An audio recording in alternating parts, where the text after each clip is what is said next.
ओम नमो भगवते वासुदेवाय। देखिए, पंचतंत्र ने अपनी एक एक कहानी में एक एक बात को इतने ढंग से समझाया है कि जो हर मनुष्य के अति कल्याण के लिए आवश्यक है। इसी तरह से उन्होंने आज की कहानी में संकट की यदि कोई घड़ी किसी मनुष्य के सामने कोई आ जाए, कोई परेशानी विशेष आ जाए, तो वह अपने ऐसे संकट की घड़ी में अपने को कैसे बचाए, तो इसके ऊपर उन्होंने एक चतुर खरगोश व शेर की कहानी सुनाई है। एक बार पूरा सुनना। एक जंगल में एक खूंखार शेर रहता था। वह रोजाना अनेक जानवरों को मारकर छोड़ देता था, जबकि खाता केवल एक जानवर को ही था। तो इस तरह से शेर के इस कार्य से जंगल में जानवरों में बहुत भय व्याप्त हो गया। एक दिन सारे जंगल के जानवर इकट्ठे होकर उन्होंने यह विचार किया कि क्यों ना एक दिन शेर के पास पहुंचकर उनको समझाया जाए। तो उन्होंने विचार करके सब इकट्ठे होकर एक दिन शेर से जाकर बोले कि महाराज, आप हमारे राजा हैं और आप केवल एक जानवर को खाते हैं, वही आपका भोजन है, और आप बहुत से जानवरों को केवल मार कर डाल देते हैं। तो यदि यही क्रम चलता रहा तो एक दिन जंगल के समस्त जानवर नष्ट हो जाएंगे और जल्दी ही समाप्त हो जाएंगे। फिर आप क्या खाएंगे और फिर आप किसके ऊपर राज करेंगे? जब कोई जानवर ही, कोई पशु ही नहीं रहेगा तो किसके राजा कहलाओगे? बस अब जानवर ही नहीं बचेंगे, तो आप इसके बारे में विचार करें महाराज। इसलिए हम आपके पास आपके भोजन के लिए एक जानवर बारी बारी से रोजाना आपको भेज देंगे। आपको कभी भी कहीं कष्ट करने की जरूरत नहीं होगी। भाई, यह बात शेर की समझ में आ गई और शेर के भोजन के लिए रोजाना प्रतिदिन एक जानवर बारी बारी से उनके पास जाने लगा। एक दिन खरगोश का नंबर आया तो खरगोश ने सोचा कि भाई, आज तो मरने का दिन है, कैसे किया जाए, क्या हो। बस उन्होंने सोचा, चलता जा रहा था, सोचता जा रहा था कोई युक्ति भगवान बताए।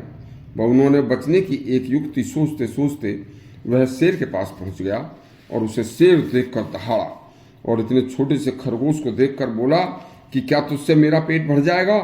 तब खरगोश ने विनय पूर्वक कहा कि महाराज, मैं आपके लिए अकेला नहीं आया था, हम 6 खरगोश आए थे, लेकिन महाराज रास्ते में एक शेर और मिल गया जिसने हमारे 5 खरगोशों को खा लिया। बस मैं मुश्किल से बचकर आया हूं। तो मैंने उससे कहा कि भाई, मुझे अपने राजा के पास तो जाने दीजिए, आपका काम तो हो ही गया। तब महाराज उस शेर ने कहा कि तुम्हारा राजा कौन है? बोले, हमारे राजा आगे रहते हैं। बोले, जाओ कह दो आज से इस जंगल का राजा कोई और नहीं, मैं हूं।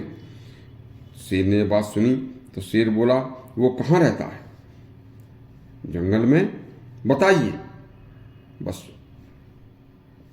खरगोश बोला, आप मेरे साथ चलो, मैं अभी उनको दिखाता हूं। अब होता क्या है कि एक जंगल में एक शेर अकेला ही रहना चाहता है, वह दूसरे शेर को रखना पसंद नहीं करता। बस शेर लाल पीला होकर बोला, चलो पहले मुझे दुष्ट का पता बताओ, मैं उसके बाद ही भोजन करूंगा। खरगोश आगे आगे और शेर पीछे पीछे चलने लगे। आगे रास्ते में खरगोश को एक कुआं नजर आया। बस खरगोश समझदार और बहुत ही चतुर था। उसने उस कुएं के पास जाकर कहा कि महाराज, इस कुएं के अंदर वह शेर रहता है और कुएं में देखिए, आप देखो शायद दिख जाए। तो जैसे ही शेर ने कुएं में झांका और झांक कर आवाज लगाई, दहाड़ लगाई, तो कुएं में शेर को अपनी परछाई नजर आई और वह दहाड़ भी दुगनी वापस आई, क्योंकि शेर में कुएं की आवाज से आवाज दुगनी बाहर निकलती है। उसे सोचकर शेर ने, बाहर खड़े शेर ने सोचा कि यही वह शेर है जो मुझे देखकर दहाड़ रहा है। बस उसने उछलकर उसमें छलांग लगा दी और कुएं में जा पड़ा। कुएं में गिरकर जैसे ही वह कुएं में गिरा, पानी बहुत था, निकलने के लिए कहीं कोई किसी प्रकार का रास्ता नहीं था।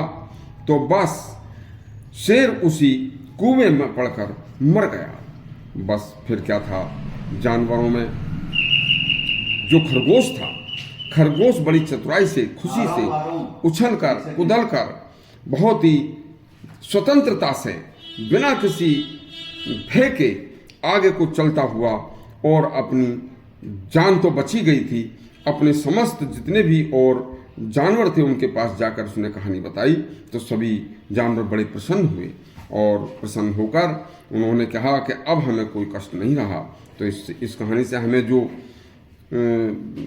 शिक्षा मिलती है वह मिलती है कि यदि कोई किसी भी प्रकार की संकट की घड़ी आ जाए तो हमें युक्ति पूर्वक उसका संभव असंभव ऐसा प्रयास करना चाहिए कि हम उस संकट की घड़ी से निकल सकें, उसका मुकाबला डर कर नहीं डटकर मुकाबला कर सकें।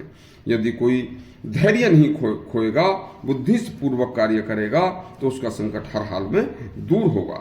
देखिए, भगवान उसी की मदद करते हैं जो कर्म करते हैं, जो युक्ति पूर्वक कार्य करते हैं। इस तरह की शिक्षापूर्ण कहानी सुनने के लिए हमारा चैनल सब्सक्राइब करें और घंटी दबाएं।